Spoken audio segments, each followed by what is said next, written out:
बिस्मिल्लाहिर्रहमानिर्रहीम जी। अस्सलाम वालेकुम। कैसे हैं आप? और उम्मीद है अल्लाह का शुक्र होगा जी। हमारे घर में तो इस टाइम पियानो और कोकोमेलन का इकट्ठा शो चल रहा है। मैं बच्चे कोकोमेलन देख रहे हैं और मैं पियानो बजा बजा कर अपने दिल की हसरत पूरी कर रही हूँ, जो बचपन में कभी रह गई थी।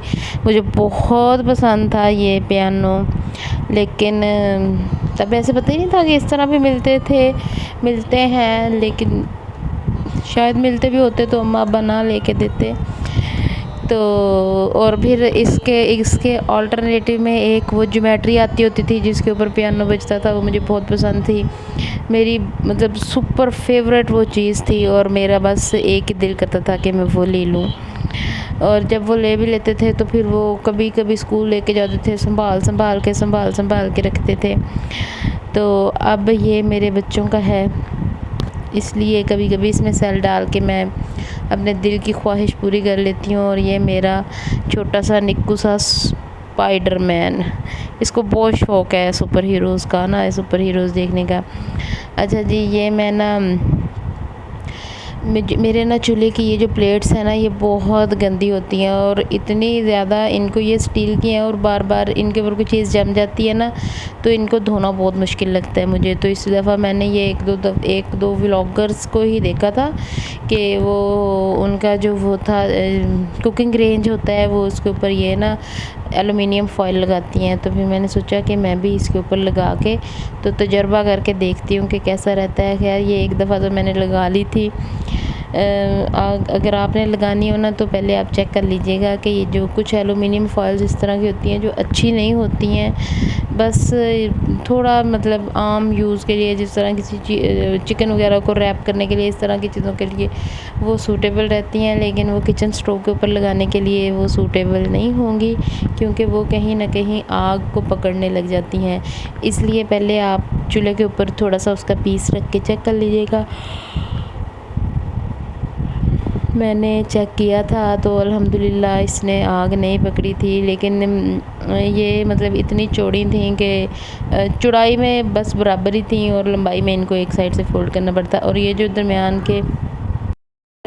दरमियान से मैं इनको फ़ोल्ड कर रही हूँ ना, पहले मैंने इनको फ़ोल्ड कर दिया था, लेकिन फिर मुझे ये आइडिया हुआ कि शायद इसकी वजह से ना मतलब वो ऐसा ना हो कि वो जो चूल्हे का ऑटोमेटिक सिस्टम है, क्योंकि वो ऑटोमेटिक के लिए उसका जो फ्लेम है वो नीचे से आता है, ऐसा ना हो कि वो ना आए तो कोई इशू हो जाए ना मेरे लिए। तो यहाँ पर मैंने फिर लगा लिया था और बर्तन शर्तन मैं इससे पहले धो चुकी थी। किचन भी मैं आलमोस्ट क्लीन कर ही चुकी थी।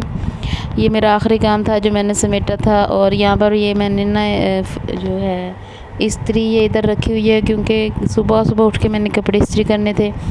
और जब मैं दूसरे कमरे में रखती हूँ ना, सुबह उठ के जलाती हूँ, लाइट जलाती हूँ ना, तो उसके साथ के रूम में मेरी मदर इन लॉ का रूम है, तो वो मतलब मुझे लगता है कि वो डिस्टर्ब हो जाती हैं। तो फिर मैंने किचन शेल्फ़ के ऊपर ही रख ली थी। मैंने कहा था सुबह मैं उठ के तो यहीं पे इस्त्री कर लूँगी कपड़े, क्योंकि अब इतना तो इशू नहीं होता गर्मी का सुबह सुबह।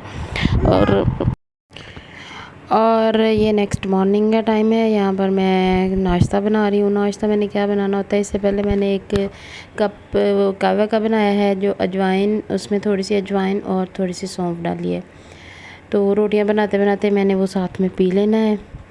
और ज़्यादा तो नहीं, 2 या 3 रोटियाँ बनाती, 2 पराठे बनाती हूँ और एक सादा रोटी बना देती होती हूँ। समटाइम 2 पराठे बना लेती हूँ, एक खंबल के लिए और एक उसके पापा के लिए।